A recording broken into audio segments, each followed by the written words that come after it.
Namaskar and my humble pranams to everybody, dignitaries, faculty, students. Thank you for your faith, your trust, and to be here. I'm really, really honored on behalf of IIT. I do not know how to speak so much, so what I would do is I would take us through some stories, yes? And through the stories we will try to create the prelude of this whole seminar. So there is a story, and please listen to it very carefully, because all the things will join the dots. So it is said that long, long ago, Raja Janak, Sita Ma ke pita, he was a very, very self-enquiring king, very good administrator, and he had a very deep sense of self-enquiry. So once he was in a state of deep sleep, गहरी नींद में राजा जनक सो रहे थे. हम सब सोते हैं, सपने नहीं आते. So he was in that state. Suddenly उनके मंत्री आते हैं, and he comes and he shakes him. Oh king, wake up. The enemies have attacked us. So वो उठते हैं और जाते हैं, सबसे लड़ते हैं, but loses the battle. लड़ाई हार जाते हैं. Now he is in a deplorable state, Raja Janak. The kingdom is gone. His body is soiled, bleeding. Praja chali gayi. Everything is gone. The queen is gone. Everything is gone. He's lost everything. And in that deplorable state, as the physiological needs come, he feels very hungry. अब वो जिनके पास मांगने जाते हैं खाना, तो जो उनके अपने थे वो भी उनको नहीं देते, because the new king will not be happy. This is how it happens in society. इसलिए अपने पराये हो जाते हैं. So somebody says कि टेम्पल में जाके पीछे कहीं लाइन लगी है, वहाँ पर खा सकते हैं. So the Raja king line में लगते हैं, और जब उनकी बारी आती है खाने के लिए, the food is finished. So just imagine his state. खाना खत्म है, और जो थोड़ा बचा कुचा है, the scrap, that is given to him. So when he is about to eat that, sitting under a tree, there is an eagle that is circling him, and the eagle comes and takes that food away. Now he cannot bear it anymore. उनके मुंह से आवाज निकलती है, ah! I'm sure we have all gone through such situations in our life, maybe different, but ये बात है कि बस और मैं नहीं ले सकता इस चीज़ को, बहुत emotionally, mentally, physically, spiritually. And suddenly his eyes open and he sees everything is intact. सारी प्रजा वही है, खाना है, queen है, everything is intact. उनके मन में प्रश्न आते हैं, क्या वो सच, न ये सच? In the beginning, I said he was a king who was very deep into self-inquiry. So he says, क्या वो सच, न ये सच? How many of us have had this experience? जब हम नींद में जाते हैं और हमको सपने आते हैं, and it feels very, very real to us. How many of us have that experience? It is as good as what you are experiencing in this जागृत अवस्था में. तो उनके मन में ये प्रश्न उठता है, is that the truth? Is that the truth? And it doesn't end there. हमारा तो खत्म हो जाता है, हम जागृत हो गए, चलो वो तो सपना था, बट उनकी वहाँ पे वो चीज नहीं खत्म होती. So रोजमर्रा जीवन में the scenario, the scenes are changing, you know. For us also everything is changing, but he has this constant question, क्या वो सच, न ये सच? Now everybody in and around him is very baffled कि राजा को हुआ क्या है, ये बार बार ये क्यों पूछ रहे हैं, ये सच ना वो सच, because they don't know वो कौन सी सच की बात कर रहे हैं. So in that kingdom there comes a rishi, and his body, physical body, is distorted in 8 areas, and Ashta Vakra. Ashta means 8 and Vakra is bent. अगर हमारे शरीर में एक थोड़ा सा भी बेंड हो या कोई भी एक खरोच हो, हम कितने कॉन्शियस हो जाते हैं, isn't it? So they make fun of this rishi because he says, I will tell the Raja what is the truth. क्या वो सच, न ये सच. But everybody sees him the way he is in his outer. But look at the confidence of the Rishi when people mock at him because of his a different kind of a physical predisposition. He says, ऐसा लगता है मैं मोचियों के दरबार में आ गया. Mochi means cobbler, and the cobbler चमड़ी पे काम करता है ना. So he says, मेरी चमड़ी देखकर ये कह रहे हैं मैं क्या हूँ. And look at his confidence. And then he tells the Raja, when you were dreaming, जब आप वो एक्सपीरियंस कर रहे थे कि आपकी सारी प्रजा चली गई, खाने को नहीं है, खून निकल रहा है, चील ने आके आपका वो खाना ले लिया, तब ये था जो आप देख रहे हैं. बस इस नहीं, तो ये नहीं था ना. नहीं, कहते अब जो आप ये देख रहे हैं सामने, राइट नाउ मैं आपके सामने हूँ, क्वीन है, सब है, तो ये वो था. This is no. So he says, न वो सच, न ये सच, तुम ही सच. Did we get this point? न वो सच, न ये सच, तुम ही सच. You, the experiencer, is the only truth. And this is not for Raja Janan, this is for all of us. Each day, day after day, we experience the states of deep sleep, isn't it? अगर हमें गहरी नींद आती है तो, or we experience the state of dreams, and the third state is right now we are awake. But amidst all the changes of these three states, there is something which is not changing in all of us, which is an observer to all the three states. Yes, can we relate to this? कुछ एक मेरे अंदर continuity है हम सब के अंदर. That is what is the whole essence of our philosophical systems, especially the ones that is anchored on the Sanatana Dharma. So when we talk of niṣkāma sevā, that selflessness, जैसे sir ने कहा कि कुछ चाहिए नहीं, वो कब आएगा? When will that come? When we stop associating ourselves with our bodies and our mind. How many of us agree with that? Right? The sleep state is changing, the dream state is changing, the waking state is changing. My body is changing, isn't it? हमारे शरीर भी तो बदल रहा है, बदल गया है, नहीं? Our mind is also changing. So what is not changing is something which is a witness to that change. Either we see this change through the states of the three states of consciousness, or we see the change in our own physical body and mind. And what is not changing? That is what each one of us is. And it is not something which is non-scientific. This is fundamental to all of us. Nobody can wake up in the morning and say, I'm not there. I am there. मैं हूँ. So that is the whole point. And we'll see a very short clip from the Sikh Panth, and then I will try to connect all these dots. निष्काम सेवा हमें पता है, पर निष्कामी होए कैसे? हमारा मन ही हमको निष्काम नहीं होने देता. Yes or no? Our own body mind does not allow us to be selfless. Because we think I am the body, I am the mind, and if I don't have something for my personal gain, I am going to lose everything in the world. पर दुनिया में तो कुछ भी permanent है ही नहीं.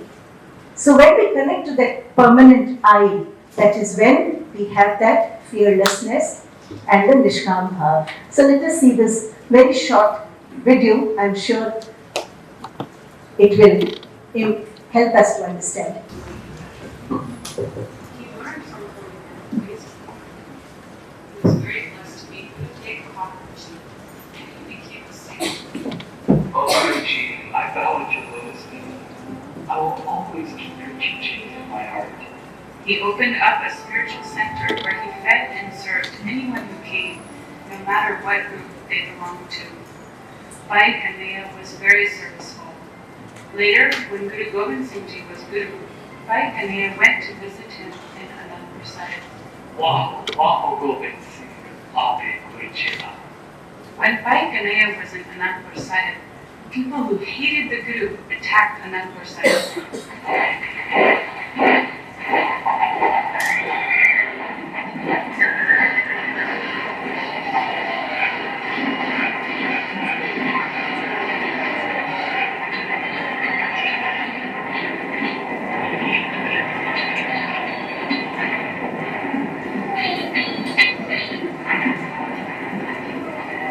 The other armies surrounded the Sikhs in a siege and cut off their supply of water and food. Though the Khalsa was starving, they always fought bravely and sent many to their creator.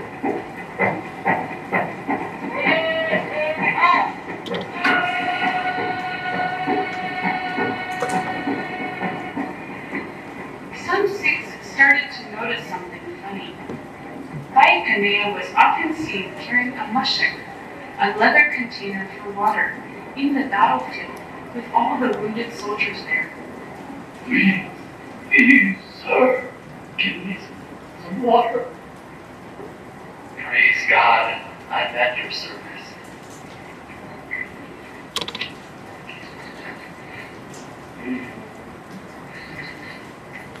God bless you. Great are you and great is the Guru. Life. I'm dying. Please. Water. Drink and be well, brother.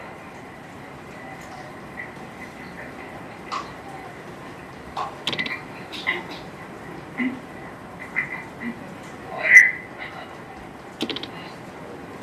Love. God is great. Bless your kind heart. Bless you. He did this seva with such love and affection, and without any discrimination between the Guru's Sikh soldiers and the Mughal army soldiers, both the enemy and the friend.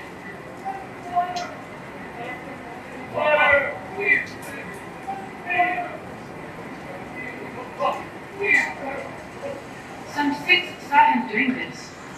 Look, he's healing the enemy. We are outnumbered. We have no food and water. Look, he's giving water to the enemy. He has to stop this. It seems like a noble deed, but we don't have much water. I think he should stop this.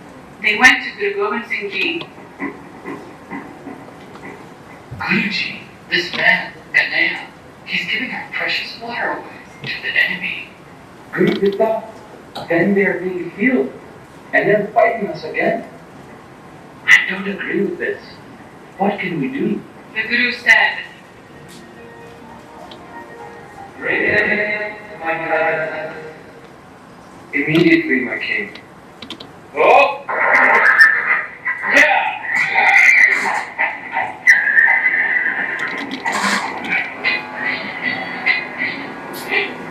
Where is this Kanhaiya?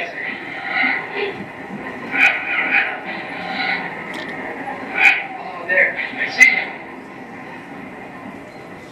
Kanhaiya Singh, Guru Gobind Singh Ji requests you to be in his presence. It is my blessing to do whatever the Guru tells me. Get on my horse. Yeah!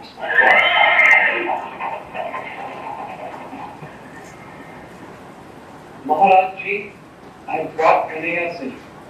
Guruji said, These brave saints of mine say that you were given water from the enemy. Is this true? Yes, my Guru. What they say is true. When I see anyone, all I see in them is your face.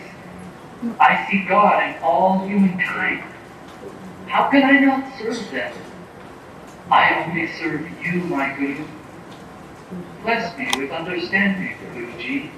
Guru Gobind Singh Ji was so happy to hear this from Bhai Kanhaiya.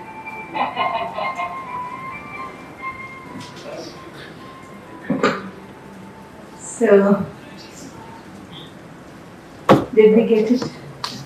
Yes. This is from the Sikh Panth as to how somebody fighting actually sees the divinity even in the enemy and serves.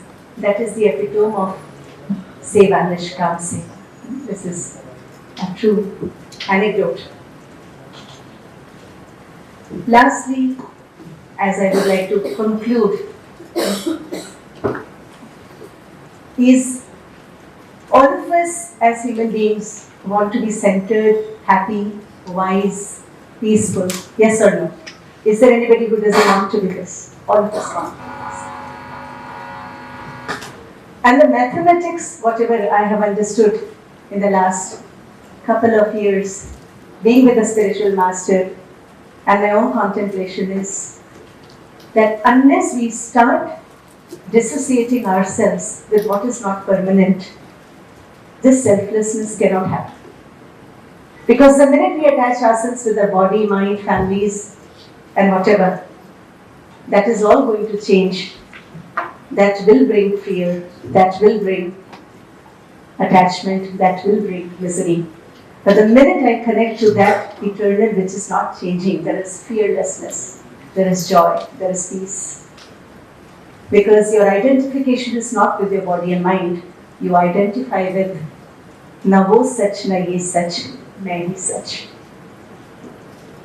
So when we see the lives of great beings, Swami Vivekananda, Gurudev, so many masters who have really relentlessly done everything for the upliftment of the world of mankind, it is because they did it for the higher cause, for liberation. And niṣkāma sevā brings us to that stage. We all want to be peaceful, spiritually elevated, isn't it?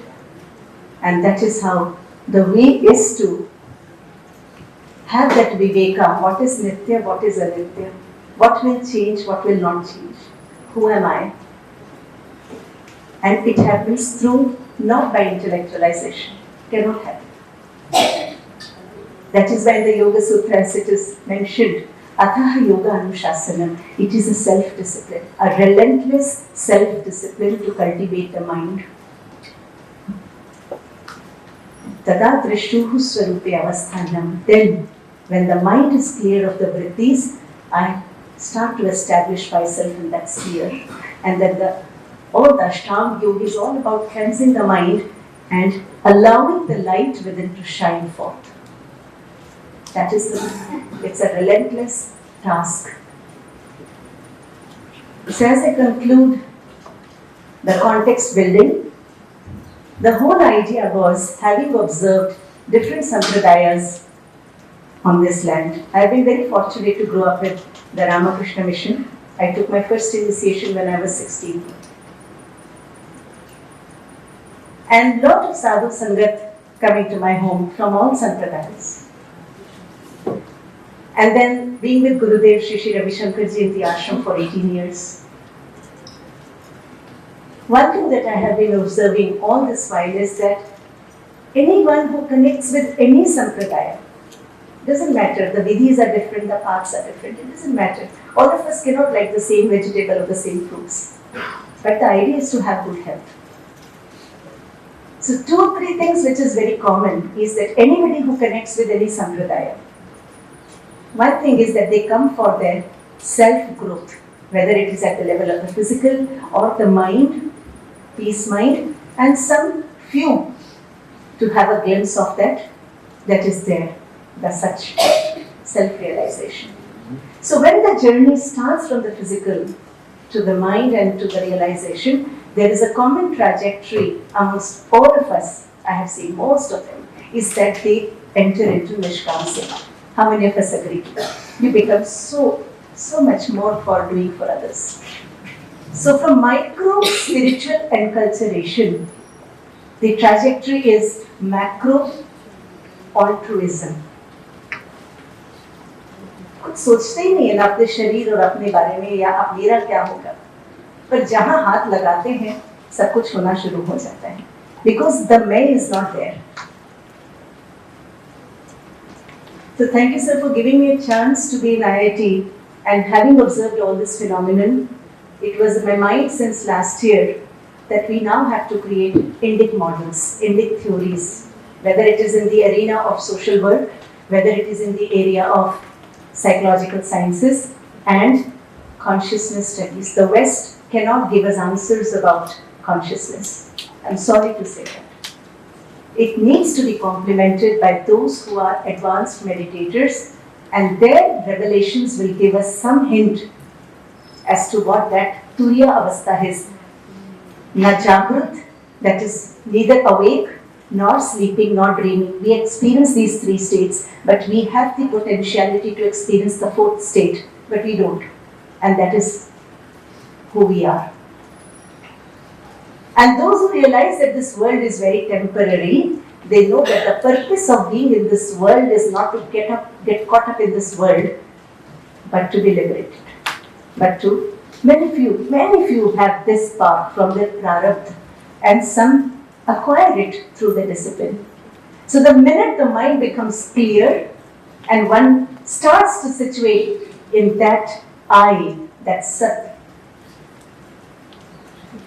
the altruism happens, the joy happens, the fearlessness happens, beautiful niṣkāma sevā happens, and everything happens by virtue of that sankalpa. It is effortless. I've heard my Gurudev saying many times, knowledge has organizing power, not resources.